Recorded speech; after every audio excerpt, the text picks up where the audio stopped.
Bryan Harsin told reporters in Mobile earlier this week that the recruiting process, they were farther along this year than a season ago. We get to the bottom of it on today's Locked On Auburn. Well, Zach, I actually just finished crushing some chicken farm, and I am freaking ready to rock and roll. You are Locked On Auburn, your daily podcast on the Auburn Tigers. Part of the Locked On Podcast Network, your team every day.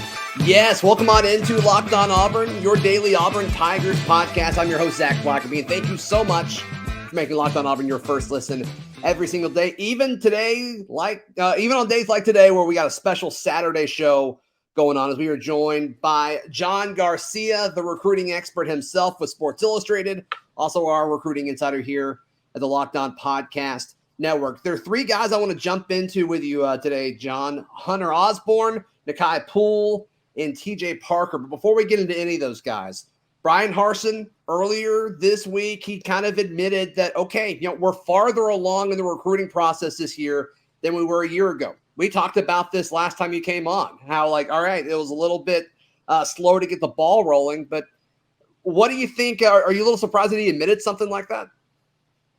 I'm not. This is something where it's pretty clear to see that things were slow last year. And I think from a talent acquisition standpoint, Auburn was really forced to go outside the box. We've talked about it, right? Heavy JUCO, heavy transfer, situations to deal with. So I do think it was a bit different for the Tigers, and Bryan admitted that, and he's gone through a lot of assistant coaching turnover in the meantime. And I think to the early spring window, this has looked successful. I think Jimmy Brumbaugh, Ike Hilliard in particular have been really strong recruiters, and we know Zach Etheridge has been great, from the jump. So I do think that Auburn looks like they're going to contend for more top-tier talent in their footprint, which we always talk about: Alabama, Georgia, and Florida.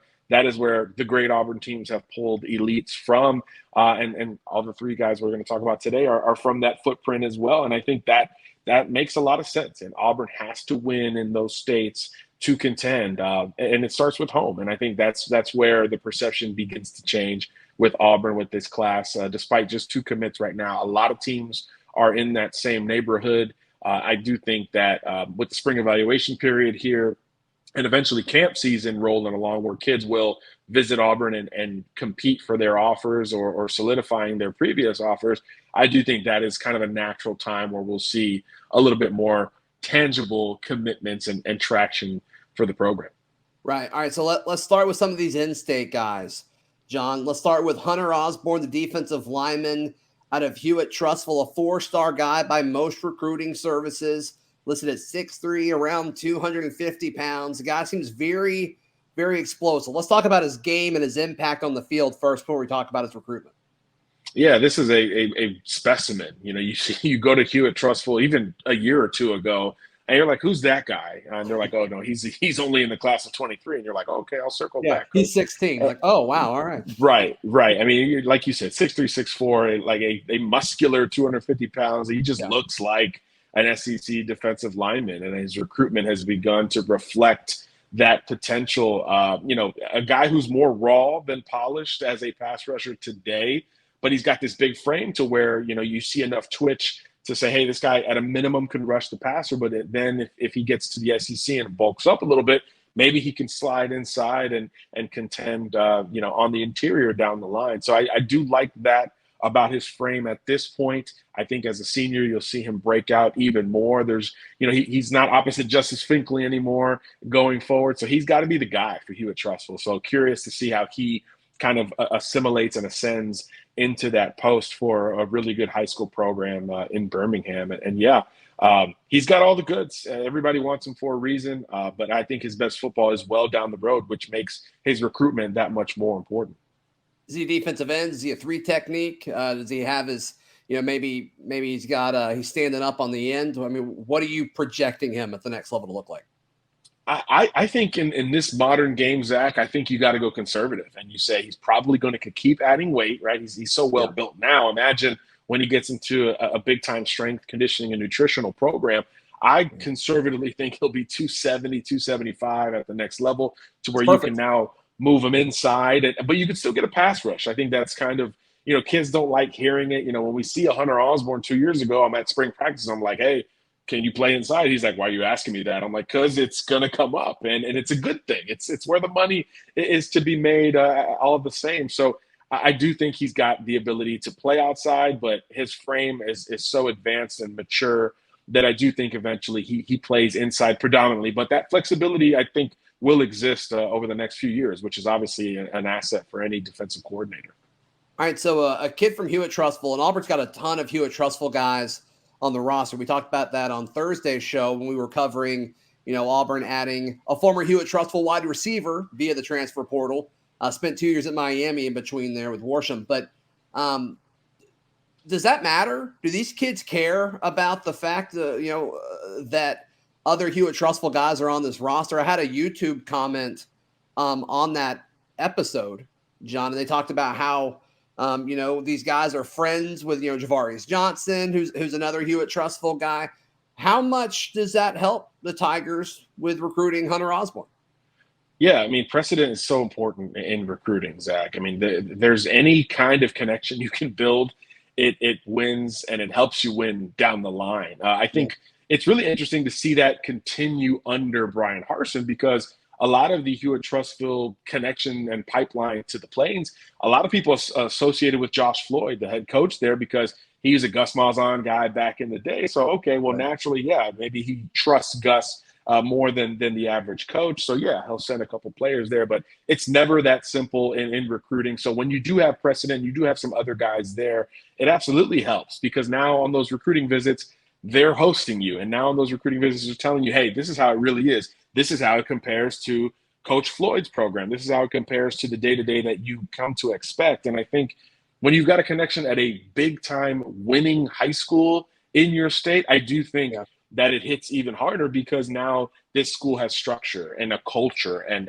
a culture of winning. So I think all of that helps you to continue to recruit there, because you've seen guys go from Hewitt up to Auburn and have a lot of consistent success in different ways. So very curious to see how Worsham assimilates. We know Auburn needs that receiver help. And for any Auburn fans, here's a little tricky trivia that probably nobody knows.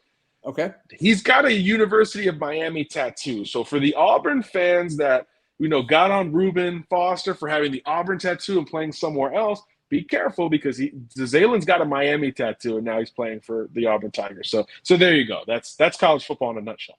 Where is his tattoo? Do you know? I believe it's on his shoulder. Okay. I was actually, casually talking to another recruit about, it was a Birmingham kid who was getting recruited by Miami. And he was like, yeah, Jalen loves it. He's got the tattoo and everything. And I was like, oh, that's funny. And then seeing him in the portal this week, I obviously laughed a little bit more, because it's just funny to see something like that come full circle. But he's a great player. And again, Auburn has a huge need there. So very curious to see how it plays out. Yeah, and DeZalen is his name. I mispronounced his name when we talked about him the first time, but DeZalen Worsham. Yeah. All right, so Hunter Osborne, he visited Auburn unofficially back in March. Where do the Tigers stand with this kid? They're in the mix. Definitely need to get him back on campus as much as possible. Right. But I think Jimmy Brumbaugh has changed some of the trajectory of the D-line recruiting on campus there. And look, this is the year to do it. This class is loaded in 2023 within state lines and along the defensive lines. Coach Floyd confirmed to me earlier today that Auburn has been by to see him during spring practices in this past week or so. So they're certainly playing consistent on their side of the coin. So now it's going to be about, can you continue to get visits out of him? I think he just set one to Tennessee. So there's still 4 official visits left. But again, Birmingham area kid, he could certainly go down 280 and go on an unofficial visit to the Plains as well. But Auburn's going to stay in this mix, I do think, for quite a while. It doesn't look like Hunter is ready to make any decisions soon. So I think that timeline helps the Tigers to stay in the hunt, because look, when you change the coach who's going to coach him, I mean, that's a big deal in recruiting, especially with a high profile kid like Hunter, who's been recruited for 2 years at this point by some of the biggest schools in the country. Right. Absolutely. John Garcia, our guest. We'll talk about another big defensive lineman that's even closer to home in just a moment. But today's show is brought to you by our friends at Built Bar. Built Bar is a protein bar that looks and tastes like a candy bar. They're all very high in protein, very low in calories. and they're delicious. And look, summer's right around the corner. You're going to be on the go a bunch and traveling. Built Bar is the best snack to take with you on the go. So head over to built.com. Use promo code LOCKED15 to get 15% off. That's at built.com. John Garcia. All right, let's talk about TJ Parker, Tamarian Parker, the defensive lineman from Central. Of course, 30 minutes away, maybe even less than that, over in Phoenix City. 4-star kid, 6'4", 255 pounds. It seems like Georgia is the favorite here, but a lot of Auburn fans are asking about it.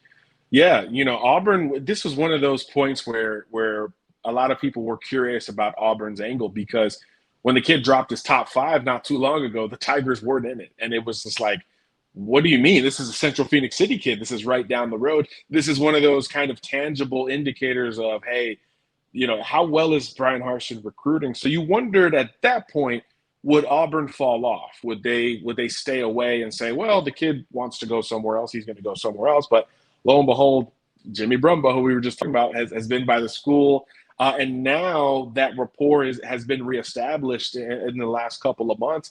And now it looks like Auburn might contend for Tamarian. I do think there is work to be done, as you mentioned. Georgia is kind of the perceived favorite. Ohio State is in there as well. I think Penn State has an official visit that's being set up. So this is kind of a national battle, but that's something we've seen with Central Phoenix City kids over a decade plus at this point. So that's something that Auburn has to be willing to contend with. But I do think that, one, not giving up when Auburn wasn't in the top 5, and 2, maybe getting him back on campus and selling, hey, this edge rusher group is going to be largely depleted by the time you get here. I do think that makes a difference, because a kid like that, I think he tweeted that he was the all-time sack leader at Central Phoenix City, which is a big deal. He wants to play the edge. He wants to stay outside. So Auburn selling him on that, I think, is a big deal. We talked about the position projection with Osborne, and maybe he moves inside.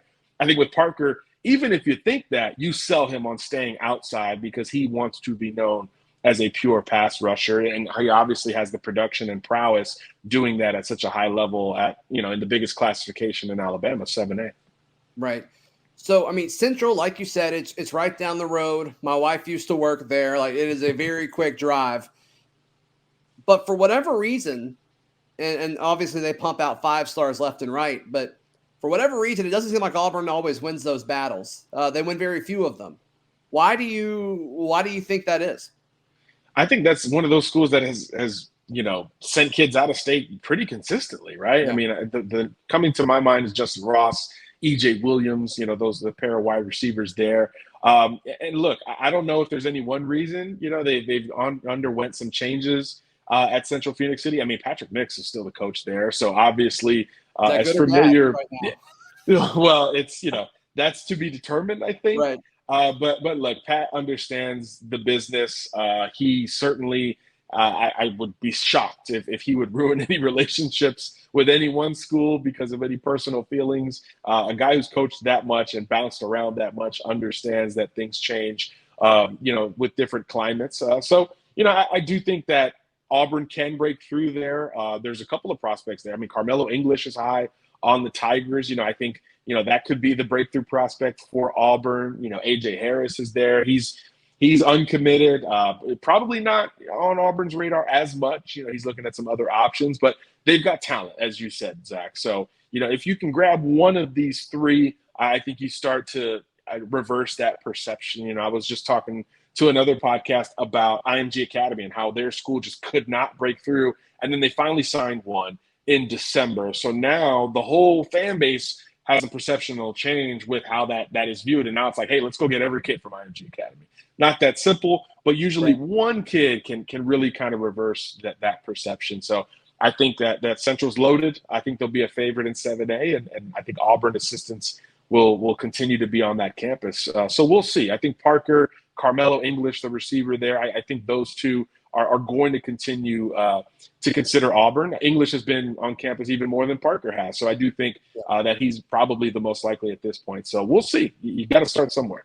One of the first things Coach Harsin said as soon as he became Auburn's head coach at that press conference on Christmas Eve was, you got to win the backyard. And I'm sure he was talking about Auburn and Opelika, but Phoenix City's dang close. So can Auburn continue to fight to win the backyard there?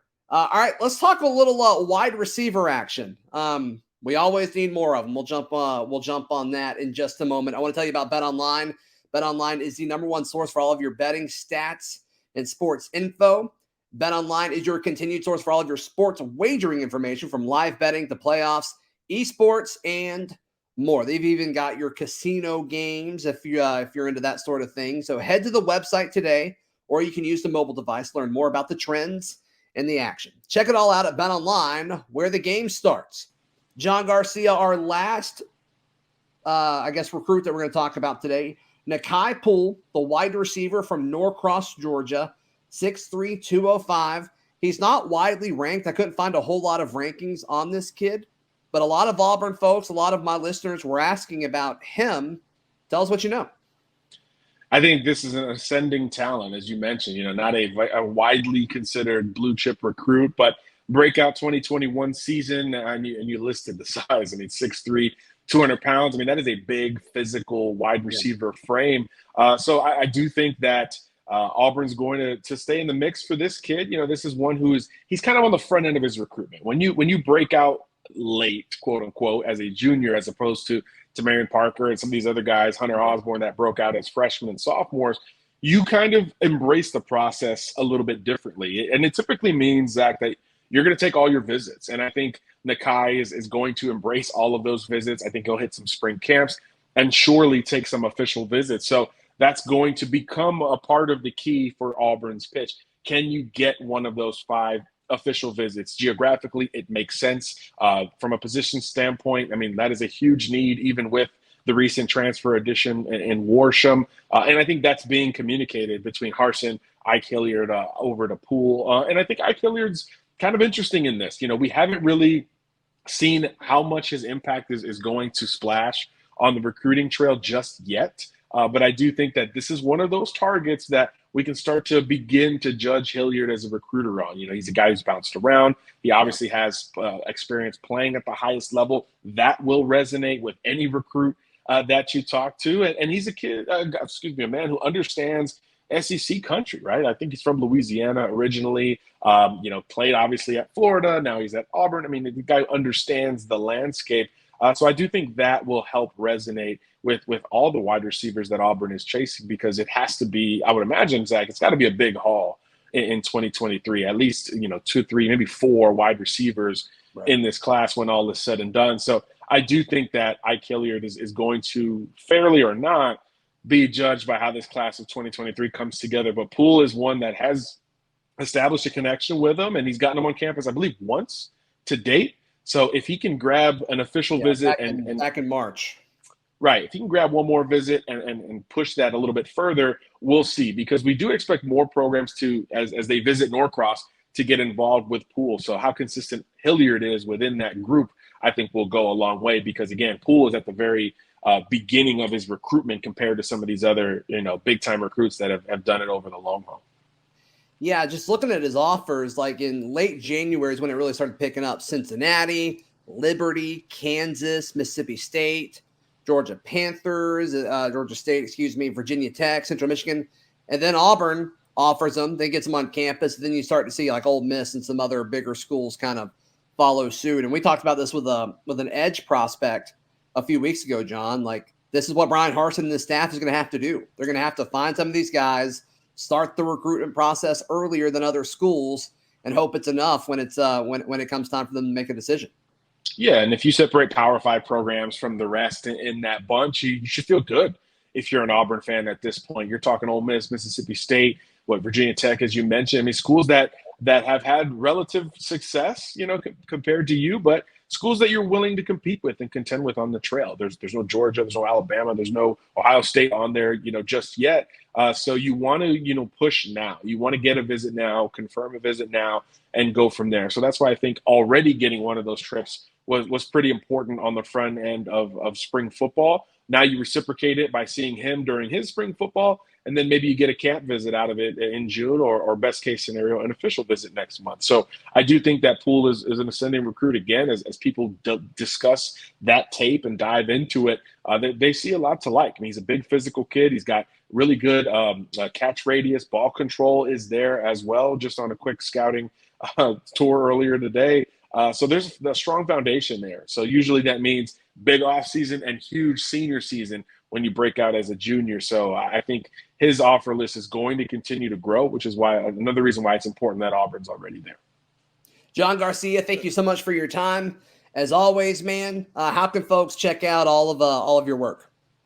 Yeah, real simple, si.com/college. I'll be checking in with the folks at Auburn Daily as much as possible as well. So, we're all over the place at SI and Fan Nation. Absolutely. That's John Garcia. Thank you so much for your time. We'll be back on Monday right here on Locked On Auburn.